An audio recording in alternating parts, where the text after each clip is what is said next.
So, this week, in honour of Ant-Man just being 2 weeks away, I decided we better get cracking with some Ant-Man related character profiles. Mhm. Starting off with one of my favourite and most exciting characters that we're going to meet in this film, M.O.D.O.K. So M.O.D.O.K was originally George Tarleton.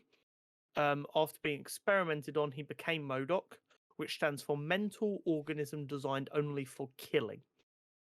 Okay. He first appeared in Tales of Suspense number 94 back in June 1967.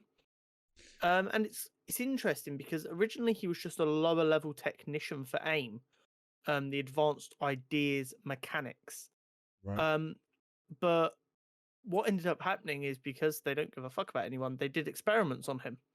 Mm. And Fun these times. experiments made him superhuman intelligent, with the side effect of it literally causing his head to swell to the point Yep. where his body could no longer support him at all. So they had to design the Doomsday chair, which doubled up as life support, but also essentially like a wheelchair, Yeah. so And that it he could move around. fully encapsulates him. Yeah. So like it kind of looks in all of the designs like a crown almost because of Yeah. the way it sits. If you actually look at the design, you can see his legs and arms normally wiggling about. Um, and as a result of that superior intellect and the experiments, he also developed psychic powers because his mind was so powerful now. And he kind of went crazy with all this newfound power.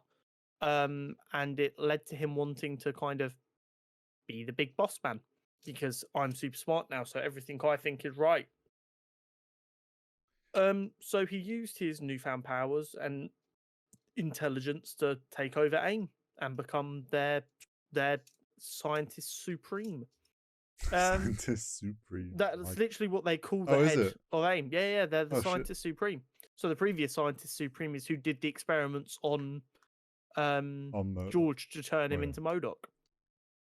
Interesting. And ever since M.O.D.O.K took over A.I.M, they've been a thorn in the side of primarily the Avengers and Iron Man as like tech-based heroes and the big team up.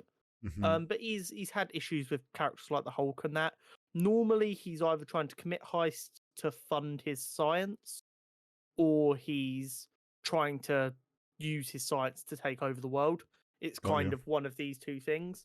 And then occasionally he'll have like interactions with the Hulk and stuff where he's trying to get like Hulk DNA because obviously that'd be huge for his Well, science. yeah. Trying to get Um, the exclusive stuff. yeah, exactly. It will be interesting to see how he's handled in Ant-Man, purely Yeah. because of the changes that the character is inherently facing.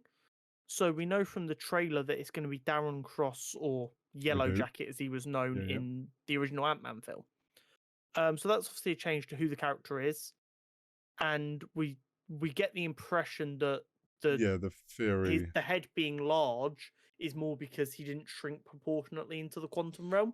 Yeah, because the last time we saw him, he got crumpled, and Yeah, and he got everyone's crumpled at different bits as well. yeah. So the theory I think everyone's running with is that he ended up in the quantum realm and his body got all kind of jumbled up and irregular because of that. Yeah. Um, Which, don't get me wrong, makes a bit more sense for it visually. yeah, But as long as the character, other than that, is pretty much the same, I don't think it's going to be a huge issue. no, and I Um, think it allows them to tie him into the story in a good way as well. yes. The big thing for me is they need to get him out of the quantum realm without dying, so that we can have M.O.D.O.K in the main world causing havoc. Yeah, I think I will like to think that there's going to be. He's obviously there, some sort of involvement with Kang. We know that Kang is trying to escape the quantum realm, so I feel like there's going to be some collective. Whether Kang takes M.O.D.O.K with him to escape, or whether like Ant-Man and all that get out and take M.O.D.O.K with them. There's going to be some group escape, and I would like to think that M.O.D.O.K's involved in that, and then we With can have him If they do keep bobbing about. M.O.D.O.K being superhuman intelligent, they could go for the route of Ant-Man say beats this variant of Kang, Mm. and he feels bad for Darren Cross being stuck in the quantum realm. Yeah, And Cross is like, I've been a slave this whole time. I just want to come back to Earth and just try and be Yeah. normal again, and then maybe like because he's so smart, he manages to trick Scott into bringing him back.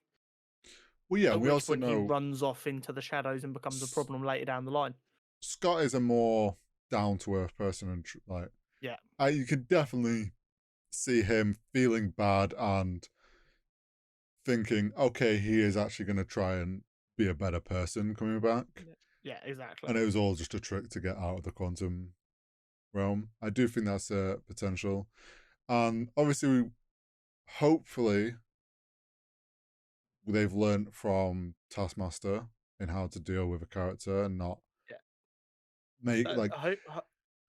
I'd like to think they learned from the uproar of the fans that they need to be more careful with You can these. change a character, but don't change what makes the character the character. Yes, exactly.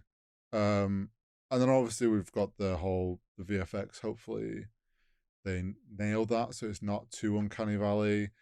Obviously, M.O.D.O.K is inherently weird looking. He's a goofy looking guy. Yeah, Straight up.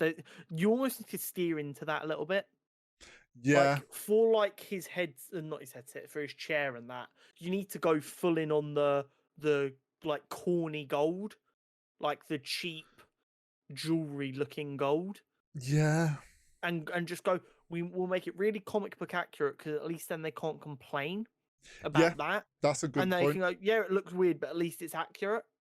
I think they could go very comic book accurate, just like more detail because obviously it's CGI. But Yeah, it definitely needs to lean into it, and as long as there isn't any weird, because obviously how they're going to be doing it is like face cut out probably to put it in there. yeah, As long as the VFX don't have any issues and there's not too much uncanny valley, I think people will get used to it and kind of accept this is M.O.D.O.K.